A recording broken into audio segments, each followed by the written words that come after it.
Cette vidéo vous est présentée par Expert Pilote et Géoparc, les spécialistes des stages de pilotage sur circuit en France, en Belgique et en Allemagne. Dans ce tutoriel, nous vous proposons d'approfondir les techniques de pilotage pour maîtriser votre véhicule en situation d'urgence. Avant de parler de glisse ou de dérive, il faut savoir qu'un pneu admet une valeur de tenue de route maximum. On représente cette limite par le cercle d'adhérence. Dans le cas d'un freinage fort, si la valeur limite est dépassée, cela signifie que le pneu se met à glisser. Même situation lors d'un freinage en courbe. Au-delà de la valeur d'adhérence maximum, le pneu glisse. Ici, le cercle permet de comprendre que l'on ne peut pas freiner aussi fort dans un virage que dans une ligne droite. Comme on sollicite le pneu sur deux axes en même temps, la perte d'adhérence se produit plus tôt.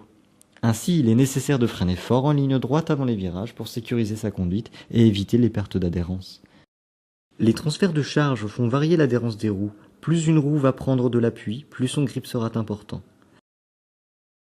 Selon les transferts de charge appliqués à la voiture, chaque roue possédera son propre cercle d'adhérence. Les conseils suivants concernent exclusivement les véhicules qui ne sont pas équipés d'aide électronique à la conduite. Dans la pratique de tous les jours, il est préférable de garder ces aides activées car ces technologies sont devenues très efficaces. Le sous-virage se produit en courbe quand on perd l'adhérence du train avant et que la voiture refuse de tourner alors que l'on tourne les roues. Il y a deux origines à ce problème. Soit le véhicule est entré trop vite dans la courbe par rapport au rayon du virage, soit le pilote a trop accéléré ou freiné pendant la courbe, ce qui a fait dépasser le potentiel d'adhérence du train avant. Nous avons tendance à faire empirer le problème en braquant plus et en freinant. Pour enrayer ce problème, il faut couper les gaz, ce qui va transférer un peu de charge sur les roues avant, tout en réduisant l'angle du volant. Si tous ces gestes sont effectués en douceur, le train avant reprendra de l'adhérence et retrouvera sa trajectoire. Important, en cas de perte d'adhérence, il faut toujours regarder la direction souhaitée. Le survirage apparaît lorsque le train arrière perd de l'adhérence. Le véhicule finit en général en tête à queue si le phénomène n'est pas enrayé.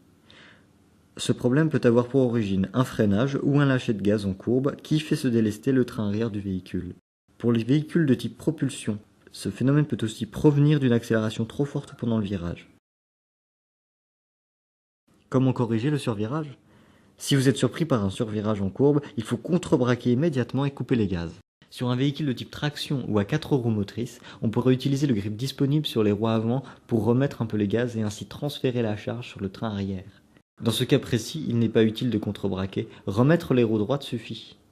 Si ces actions sont bien dosées, le véhicule se remettra dans l'axe. Pour bien comprendre le contrebraquage, voici une séquence de plusieurs virages et leur correction en direct. La voiture dérive à gauche, contrebraquage à gauche, puis retour dans l'axe. La voiture dérive à droite, contrebraquage à droite, puis retour dans l'axe. La voiture dérive à gauche, contrebraquage à gauche, puis retour dans l'axe. À retenir. Pour mieux réagir en cas de situation d'urgence, il faut penser à regarder le plus loin possible vers la trajectoire souhaitée.